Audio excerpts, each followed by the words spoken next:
Bonjour à tous et bienvenue sur un nouvel épisode de Nous Entrepreneurs. Aujourd'hui, je reçois Armand Ferraud, qui est le dirigeant de Reuse It. Bonjour Armand. Bonjour, merci de l'invitation. Eh bien, avec plaisir, bienvenue. Armand, est-ce que tu peux te présenter et présenter comment tu en es arrivé à créer, à diriger Reuse It, s'il te plaît? Oui, je m'appelle Armand Sterro, j'ai 28 ans, je suis issu d'une formation d'ingénieur et d'un double diplôme en école de commerce spécialisé en entrepreneuriat et tout au long un peu de mon parcours, il y avait cette envie voilà, d'agir un petit peu plus concrètement pour la planète en développant, en savoir un peu de mes différentes compétences en ingénierie pour notamment développer des nouveaux matériaux. Chose que j'ai faite avec mon associé Marie Nagy, où on avait cette envie, notamment dans la vaisselle. On était en 2019 un peu à l'époque, l'envie et on voyait que il allait avoir un peu cette interaction de différents plastiques à usage unique, notamment. Et on s'est dit que c'était une belle opportunité pour trouver d'autres matériaux et tout en intégrant un peu cette dimension d'économie circulaire. C'est là un peu où a émergé un peu l'idée de la société Reusite qu'on a montée. C'est trouver un nouveau matériau euh, qui prenne cette dimension d'économie circulaire pour essayer d'avoir des produits à la fin qui aient un impact moindre sur nos écosystèmes.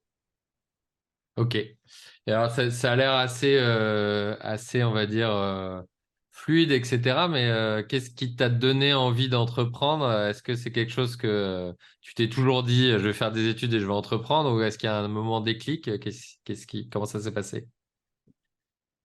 Oui, il y a eu un peu un moment où, lors de mon parcours, j'avais fait une mission au Vietnam dans une start-up aussi, qui avait rien à voir de ce qu'on fait actuellement, mais qui était sur la partie plus éclairage. C'était un peu des designers d'éclairage pour des hôtels de luxe.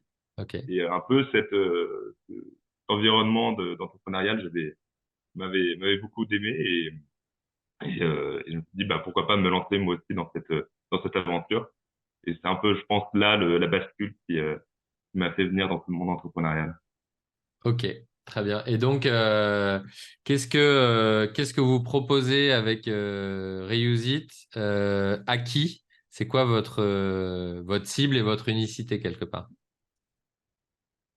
Oui, alors avec Reuse It, du coup, on propose de la vaisselle qui est réalisée à partir des résidus de l'industrie brassicole, qu'on appelle plus communément la drèche, qui est de l'orge, en fait, qui est en train de parcours chez les brasseurs, qu'on vient traiter, enfin, par des entreprises partenaires et produire là aussi en région pour faire pour le moment découvert bientôt d'autres articles de vaisselle et à destination notamment de tout ce qui va être traiteur, événementiel, points de restauration en fait qui ont besoin d'avoir des produits qui soient et qualitatifs et qui ont une empreinte écologique assez moindre pour leurs différents clients. Voilà. Ok. Et alors du coup, c'est quand même à usage unique, c'est réutilisable, c'est qu'est-ce qu'on en fait une fois que qu'on les a utilisés? Alors c'était un peu la grande question dont on- qui nous a un peu interrogé tout au long du développement de nos produits. Et en fait, on est sur de la réutilisation, notamment plutôt en lavage à la main, même si on supporte quelques cycles de lave-vaisselle. Et en fait, une fois que le produit présente des marques d'usure, euh, on peut le composter, que ce soit à domicile, ou en Ok. moins de 6 mois, il va être entièrement compostable, pour là aussi essayer de donner une seconde vie un peu aux produits qu'on peut avoir sous forme de compost. Et avec notamment les différentes terres agricoles et autres qui sont de plus en plus un peu asséchées et appauvries, on trouvait que cette filière de revalorisation était assez pertinente dans l'époque qu'on a actuellement et également on s'inscrit un peu dans une mouvance qui prend de plus en plus d'ampleur avec le déploiement un peu massif de différents composts qu'on peut avoir à domicile, dans sa copropriété, dans les différents quartiers, notamment à Lyon où on peut voir ces enseignes un peu marron qui se déploient tout au long de la ville. Ouais. Et voilà, on sent que c'est une filière de revalorisation de plus en plus développée. Ok, donc compost industriel, mais aussi compost individuel, c'est ça que je comprends Exactement. dans votre cas. Bon, en général, quand on est en compost individuel, on est aussi en Ouais, compost industriel. ça marche. Et est-ce qu'il y a un a priori sur ce que vous faites ou sur votre secteur ou sur voilà, une croyance qui circule que tu voudrais démonter là? Oui, alors c'est en fait le produit qu'on développe, le matériau qu'on développe, on utilise et du coup de la farine de cette fameuse drèche, de cette fameuse Ouais, céréale, et également un polymère biosourcé issu de matière renouvelable qui est à propriété entre guillemets plastique. Du coup, c'est-à-dire que c'est un matériau qui peut se déformer et se reformer sous l'action de la chaleur, mais ça n'a rien à voir avec le plastique conventionnel qu'on peut retrouver un peu au quotidien, qui est issu de matière pétrosourcée, qui a pas du tout du coup les mêmes filières d'extraction, qui a pas du tout les mêmes fins de vie. Voilà, c'est pas des matériaux qu'on va retrouver 200 ans ou 400 ans encore sous forme de microparticules. Euh, et c'est sur ça un peu qu'on se base. Parfois, quand on touche un peu nos produits, on se dit, ah, mais c'est du plastique conventionnel, alors que ça a juste les propriétés et ça n'a pas du tout ce même historique et ces mêmes conséquences néfastes qu'on peut avoir sur du plastique conventionnel. ok. Donc c'est tellement ressemblant que ça crée potentiellement parfois une impression que Voilà, ok, ça marche. Très bien. Comment est-ce que exactement.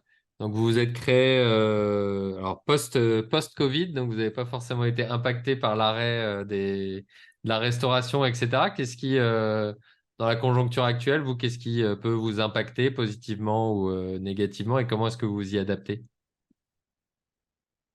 Alors, on sent quand même, bah, notamment, je rebondis sur une des questions sur cette partie, est-ce que c'est usagenique, est-ce que c'est pas utilisable? Euh, Lorsqu'on a un peu les premiers développements qu'on a pu faire de nos produits, c'est vraiment pour essayer bah voilà, de proposer des alternatives usage unique qui étaient plus éco-responsables. Mais au fur et à mesure un petit peu de l'évolution en fait de la mentalité des consommateurs, on voit que cette partie de réutilisation est de plus en plus sollicitée et les personnes ont envie en fait de limiter bah, des consommables, on va dire, de choses qu'on utilise qu'une fois. Et en fait, c'est un petit peu axé, nous, notre partie développement pour essayer de répondre à ces nouveaux besoins. Et on voit également que alors nous, du coup, on est sur un peu le marché de la vaisselle qui a été bah, fortement un peu, les cartes ont été beaucoup rebattues avec l'arrêt des articles en plastique à usage unique, Ouais. qui représentait plus de 80% du marché. Du coup, c'est encore un marché qui se restructure.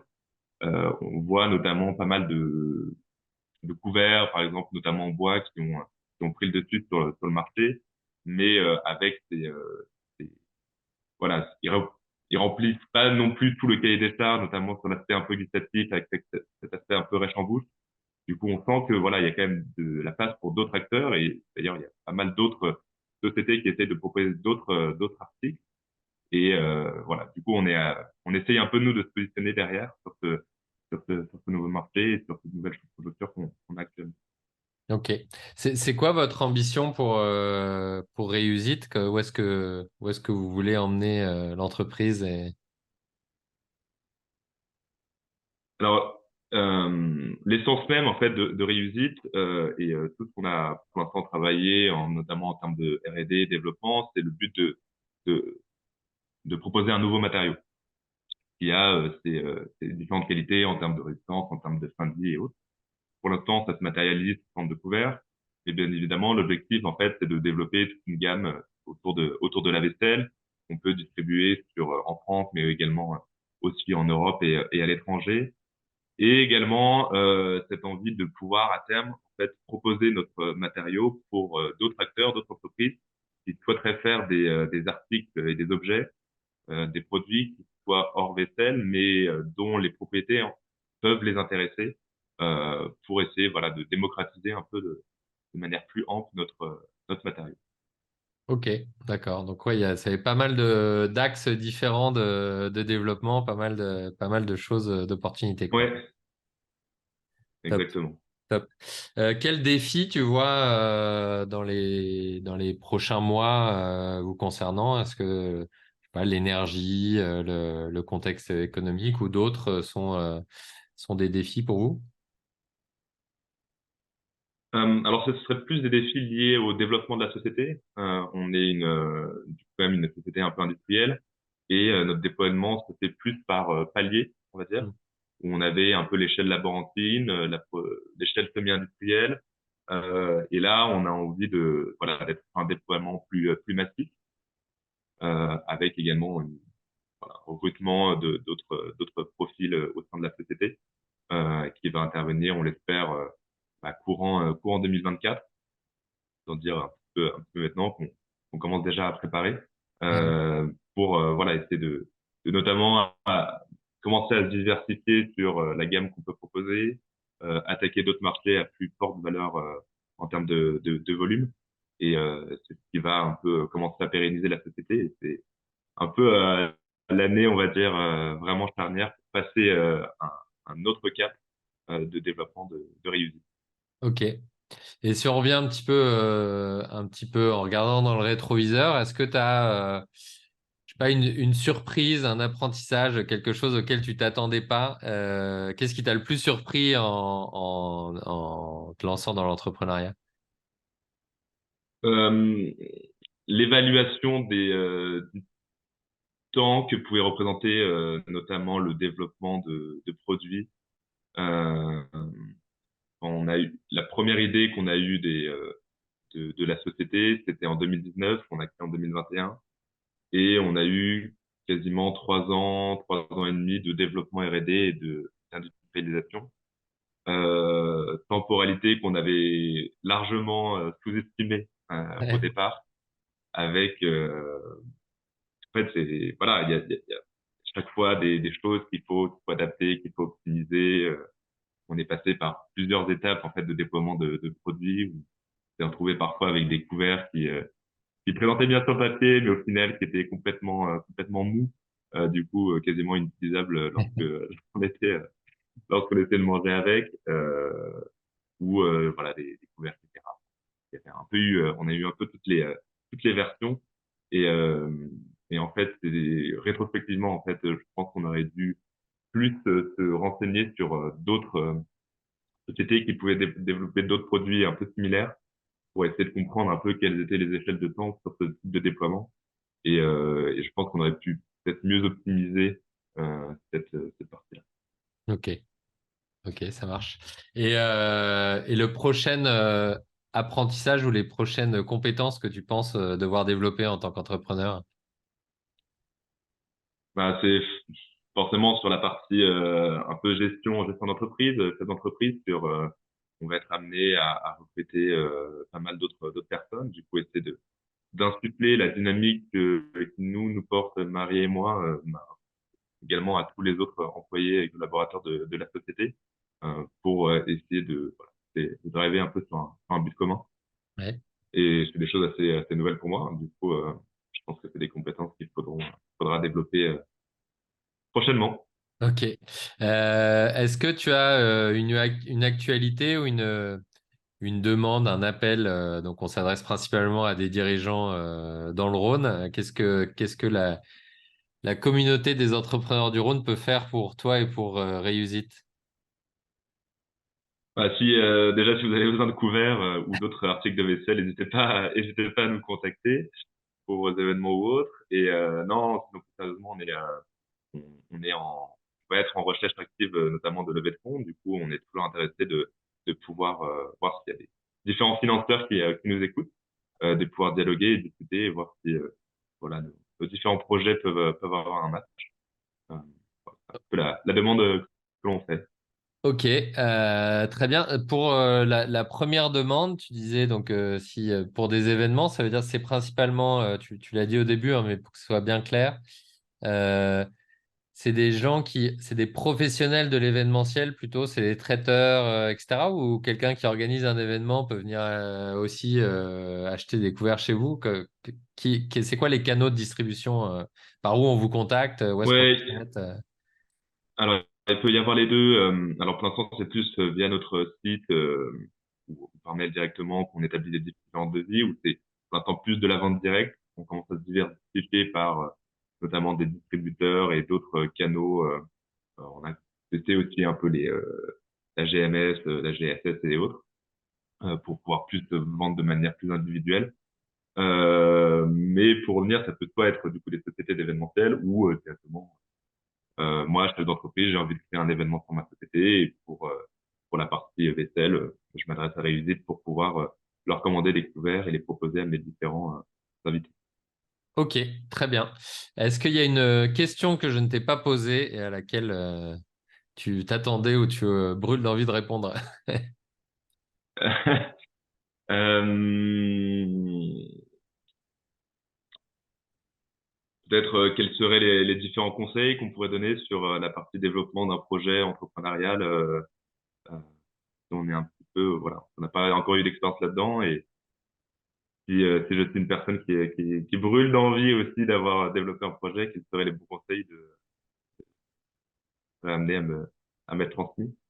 Ouais, parce que vous avez du coup développé un projet qui au final, il y a un défi ou plusieurs techniques. Il y a peut-être un défi aussi en termes de marque. Enfin, quelque part, c'est un marché existant en transformation, mais sur lequel il faut aussi faire vos preuves. Comment vous avez un peu traité ce double, ou j'imagine plus que double, il y en a plein d'autres des défis, mais comment vous avez traité ça? Ouais, alors c'était surtout en fait en s'entourant. Ouais. L'aventure entrepreneuriale, c'est jamais seul. Et on a réussi un peu à s'entourer de gens de confiance ou des même différents partenaires avec qui on travaillait un peu avec la même idée commune sur notamment avoir si on fait par exemple de la recherche, c'est dans un but applicatif et pour pouvoir sortir un produit par la suite. Et, euh, et je pense que c'est ce qui nous a enfin, amené à développer des produits qui correspondent vraiment aux attentes de marché. Euh, et pas non développer tout seul un peu dans son coin quelque chose, mais qui peut être complètement décorrélé des attentes par la suite. Pas perdre de temps sur des fonctionnalités ou autres qui sont pas dans les vraies attentes qu'on peut avoir. Ok. Du coup, je pense que voilà, ça au moins, ça nous a permis d'aller vraiment à l'essentiel, à proposer rapidement en fait des premiers prototypes, des premiers tests produits qui nous ont permis d'avoir un peu ce co-développement avec les acteurs du marché euh, pour proposer un peu la solution la plus pertinente qui soit. Ok, donc ouais, pas mal de boucles de rétroaction au final entre le Exactement, travail, le test, la mise au test de la réalité du marché, des envies, etc., de la praticité. Donc beaucoup d'itérations, j'imagine. exactement. Ok, C'est top. un petit peu ce qui nous a arrivé pendant 2 ans. Parfait. Écoute, on arrive déjà à la fin. C'est un format un petit peu court. Merci beaucoup d'avoir répondu à mes questions. On mettra toutes les coordonnées en description de l'épisode. Merci encore, Armand. On refera sûrement un épisode dans quelques mois avec Marie. Comme tu parlais de paliers, il y aura sûrement Ouais. d'autres apprentissages. Puis ça sera intéressant aussi d'avoir son point de vue, vu que l'entrepreneuriat, c'est quelque chose qui est aussi très personnel. Donc, écoute, je te dis à très bientôt sur un nouvel épisode de Nous Entrepreneurs. Eh ben merci, un grand Merci à merci en tout toi. cas. Ciao.